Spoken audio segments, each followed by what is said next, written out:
A very good afternoon and welcome to Africa Today. I am Udwak Daniel. First, let's talk the headlines. And on the headlines, NAS moves to settle judges. Still on the headlines, AU pays tributes to Burundian soldiers killed in Somalia. Also on the headlines, wealthy Gupta brothers arrested in UAE over SA scandal. And on sports, Mane's side, Lions of Tarenga to face Rwanda. And now the news in detail. The ruling All Progressives Congress, that is the APC, on Monday erupted in confusion over a purported choice consensus candidate of President Muhammadu Buhari.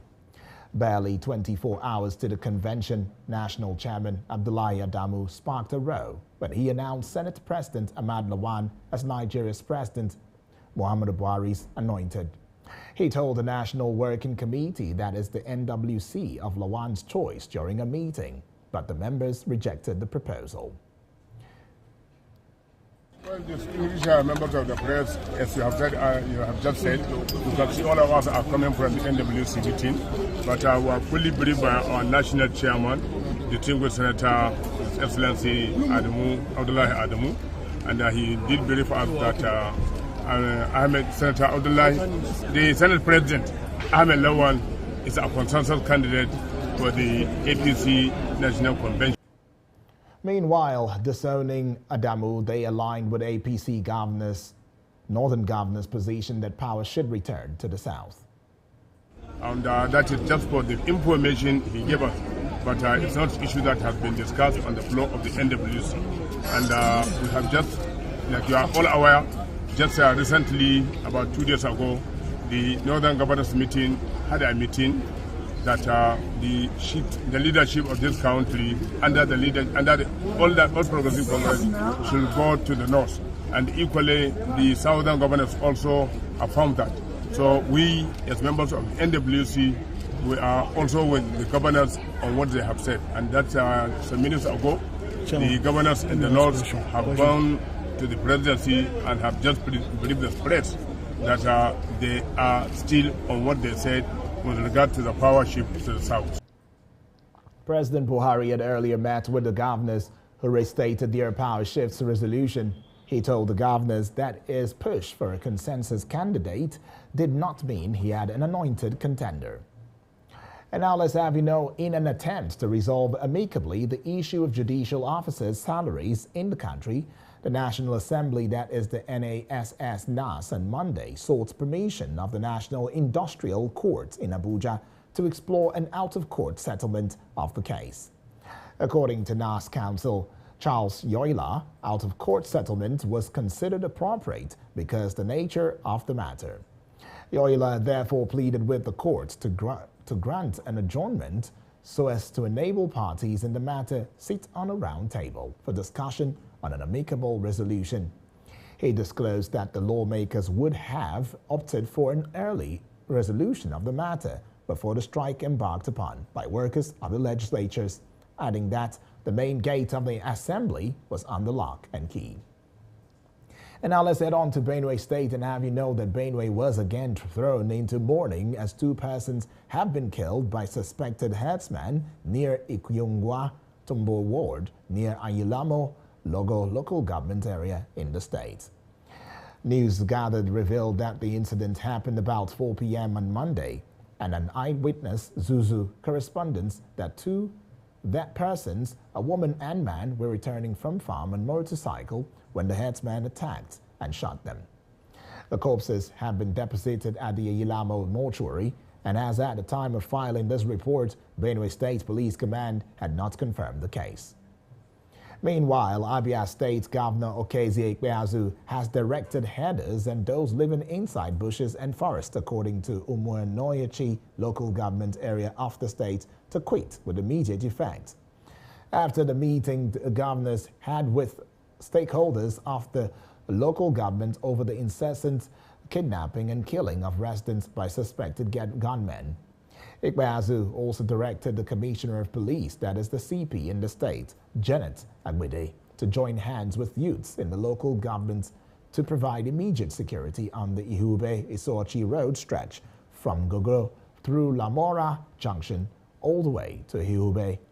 A statement by the State Information Commissioner, Eze Chikamnyayo, disclosed that the Commissioner of Police, Abia State, has been mandated to draw up logistics requirements for mounting 6 additional checkpoints at strategic locations across the said local government area.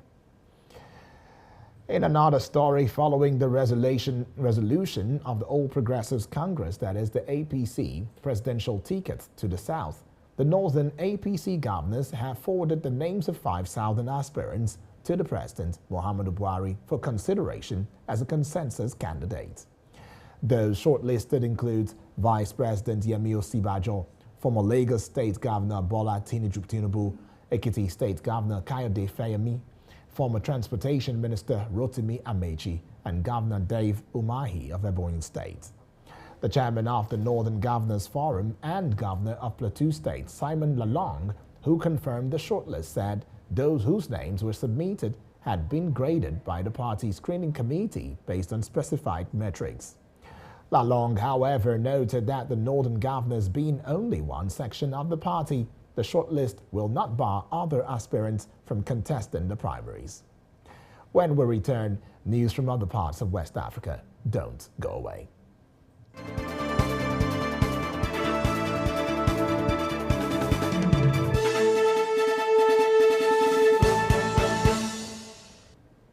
Always a delight to have you back. On a visit to the Great Lakes region, Ambassador Bankole Adeoye, who is the Commissioner of Political Affairs, Peace and Security at the African Union, paid tribute to Burundian soldiers who died while in service in Somalia. In the company of former Burundian President Domitien Ndayizeye, who is now a member of the AU Advisory Panel, he laid a wreath of flowers on one of the graves, AU Peace Battalions, in recognition of Burundi's contribution to this mission. Again, to remember all those who have fallen in the fight for peace on the continent. At the same time, we also use this occasion to remember the recent loss of Burundian personnel fighting to promote peace in Somalia. This tribute comes a few weeks after the death of several Burundian soldiers in a terrorist attack on El Baraf, a base of the AU Transitional Mission in Somalia, that is the ATMIS ATMIS. The attack left 10 soldiers dead, 25 wounded, and 50 terrorists killed, according to official sources. The families of the victims are now deploring compensation, which they claim has been delayed. Burundian Minister of National Defense Alain Tribert Mutabazi has reassured them of timely payment. And now away from Burundi, let's get on to matters that concern the ECOWAS. Let us have you know that after the ECOWAS summit held in Ghana, Mali's Ministry of Foreign Affairs and Cooperation, Abdoulaye Diop, has hoped that the sanctions would be lifted soon. ECOWAS has postponed its decision on the proposed transition period in Mali until July 3. In the meantime, the economic sanctions will continue to bite. The chief of Malian diplomacy said a large majority of the delegations of the heads of states present at the summit also noted the negative impact of these sanctions on the population and, above all, the need to be able to lift them quickly in order to strengthen the transition process in Mali, but also to strengthen the regional economic framework, which is currently suffering from this situation, in order to ultimately strengthen peace and stability in the region. The regional bloc is calling for a transition period of 16 to 18 months, and as opposed to the 24 months proposed by the Malian authority. We now move to other parts of Africa after this break. Do stay with us.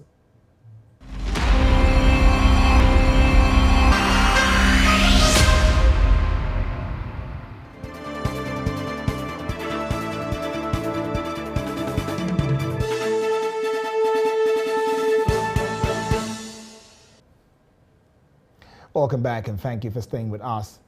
A veteran Uganda opposition figure, Kiza Besigye, was released on Monday after a court slashed his cash bail that forced him to spend nearly 2 weeks in custody, his lawyer and aide said.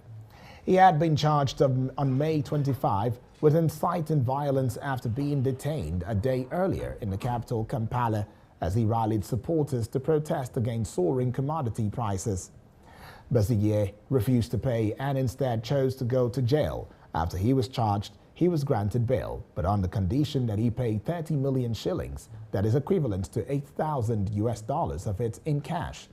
His lawyers subsequently lodged an appeal in the High Court to have the amount reduced.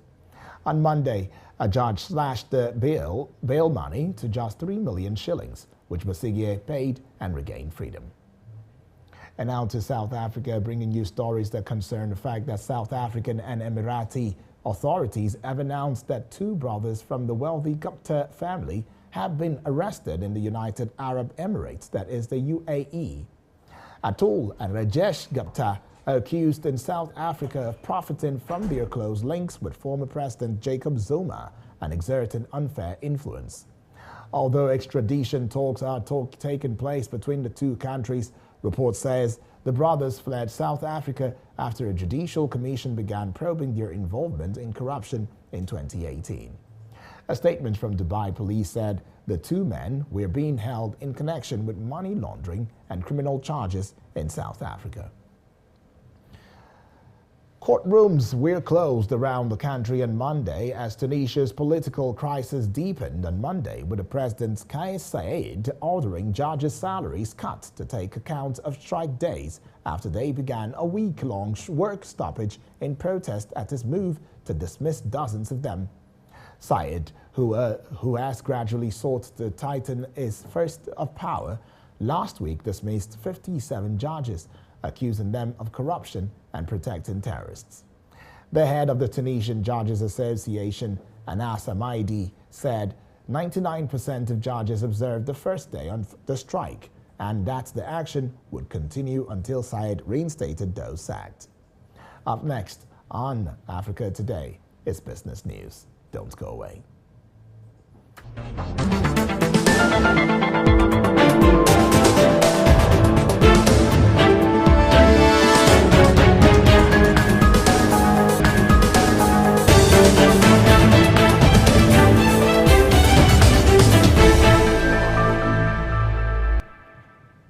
Welcome back and thank you for staying with us talking business. Amid increasing calls for diversification of the economy, figures contained in a foreign trade report of the National Bureau of Statistics, that is the NBS, says Nigeria's crude oil exports jumped to 5.6 trillion naira in the first quarter of 2022, reflecting nearly 200% increase when compared to the same period in 2021. Nigeria's total merchandise trade stood at 13 trillion naira in the first quarter of 2022, indicating an increase of 11.05% over the value recorded in the fourth quarter of 2021 and 65.41% higher when compared to the value recorded in the first quarter of 2021. The export trade in the quarter under review stood at 7.1 trillion naira, showing a rise of 23.1% over the value recorded in the preceding quarter and also an increase of 137.9% over the corresponding period of preceding year. On the other hand, total imports were valued at 5.90 trillion naira, indicating a decrease of 0.7% over the value recorded in preceding quarter. Talking more on business, the amount Nigerians spent on electronic bills such as power and other utilities grew by 387.19% from 189.50 billion naira in the first 4 months of 2019 to 923.24 billion naira in the corresponding period of 2022, indicating an increase in the use of e-channels by Nigerians. Data from the Nigeria Interbank Settlement System, that is the NIBSS, revealed a surge in the usage of e-bills pay after the onset of the pandemic. In the first 4 months of 2019, 189.50 billion naira was paid through e-bill pay channels. In the first 4 months of 2020, 363.87 billion naira was paid through these channels. The data shows sustained growth in the channel of payment as 716.99 billion naira was paid between January, April and April of 2021, while 923.24 billion naira was paid in the corresponding period of 2022. Commenting on the surge of the payment channel, the National President Association of Mobile Money Agents in Nigeria, Victor Olojo, disclosed that mobile usage was driving the increase in e-bills pay. According to telecom industry experts, mobile is driving the growth of e-bills payments, adding that convenience and speed are also adding to the growth of the payment channel. This time in Ghana, the Ghana Union of Tea Traders Association, that is the GUTA, has promised to make a strong case for the VAT flat rate to be reviewed in the mid-year budget, which is expected to come off in July. The new policy imposes a flat levy on businesses operating below 500,000 thresholds. Retailers above the threshold are made to pay 19.25% as standard rate. Describing the tax as retrogressive, the president of GUTA, Joseph Obeng, said the union will push for a review of the levy. Obeng argued that the new system has created an unfair market environment that has resulted in many retailers' tax avoiding payment. He concluded that the situation has also resulted in price hikes, thereby pushing inflation up in the country. Still to come on Africa Today is sports. Don't go away.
Good afternoon and welcome to Sports News on Africa Today. I'm Richard Badung. On the news, Onuakwebikpo Adegoke is pleased to have won the Maiden Squash Champions Challenge. Insisting the tournament will boost its chances of breaking into the top 200 in the world in the coming months. Adegoke beats Kehinde Samuel 3-1 in the final of the competition at the Old Trafford Squash Club, Lagos, on Saturday to emerge the winner of the tournament. The 23-year-old lost only one set during the four-day event in Lagos. Speaking with newsmen, Adegoke, who opted out of a squash event in South Africa to compete in Lagos, said the win meant everything to him. Adegoke, who became Nigeria's undisputed #1 squash player after his triumph, said he was very happy to stay back and feature at the Champions Challenge because the win meant everything to him. He added that he had spent most of the important moments in his career playing squash and had nothing to regret. Adegoke is hopeful more tournaments will be organized to keep a healthy competition among the athletes. To football, Sadio Mane's side, the Lions of Teranga, will meet Rwanda on Tuesday at the Diamniadio Olympic Stadium. Rwanda have not qualified for the Africa Cup of Nations since 2004 and will be up against a Senegal side that won the most recent edition of the competition in February this year. Rwanda drew 1-1 with host Mozambique in their opening game of the qualifying phase last Thursday. Senegal, meanwhile, made a victorious start to their campaign on Saturday with Liverpool's Sadio Mane grabbing a hat-trick in a 3-1 win over Benin Republic. To focus about all the team in Senegal. Senegal is one very strong team, as I said before, one of the best in the world probably. And if it's one of the best in Africa and one of the best in the world, it's not only for Mane, it's because they have a good team and good players in general. So we have to focus with all the team, not with one player. Aliou Cissé, Senegal's head coach, said the team will approach the game with a lot of professionalism, professionalism, rigor and humility, and above all the confidence and ambition. Rwanda has been training hard in recent days to position itself as title contender in the competition. Away from that story now, as Nigeria prepares to take approximately 100 athletes in judo, athletics, boxing, weightlifting, table tennis, wrestling, para-table tennis, para-athletics, and para-powerlifting to the English city of Birmingham next month, the Minister of Youth and Sports Development, Sunday Dare, said the country is set to avoid a repeat of last year's Olympics drug scandal by ordering that all of the country's athletes be drugs tested ahead of the 2022 Commonwealth Games.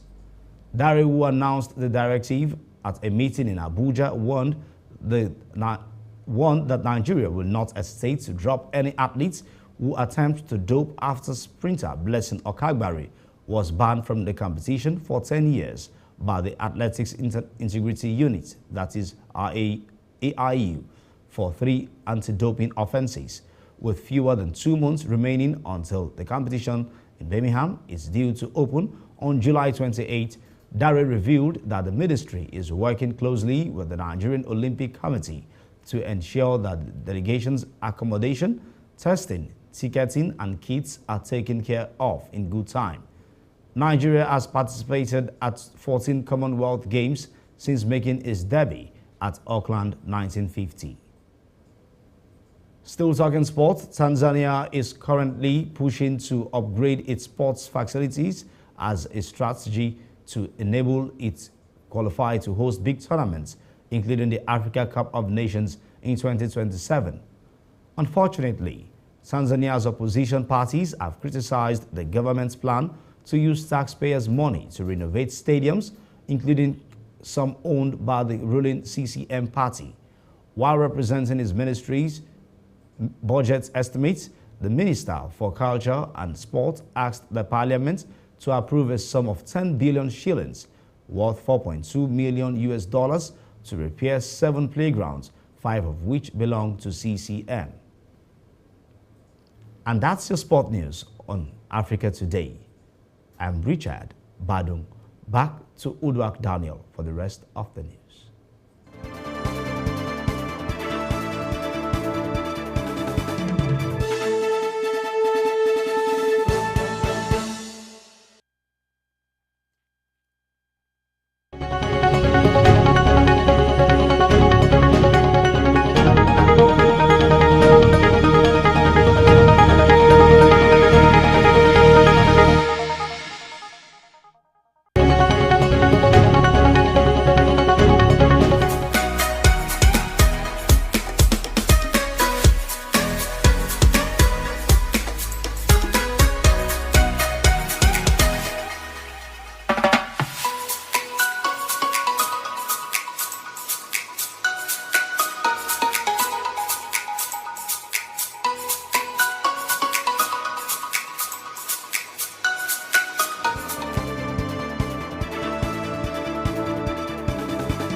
A terrific impact from the sporting world right there. Boss Richard Badung, thank you so much for that one. Still in the news, let's have you know that Pope Francis has condemned the attack on St. Francis Catholic Church in Owo, local government area of Ondo State.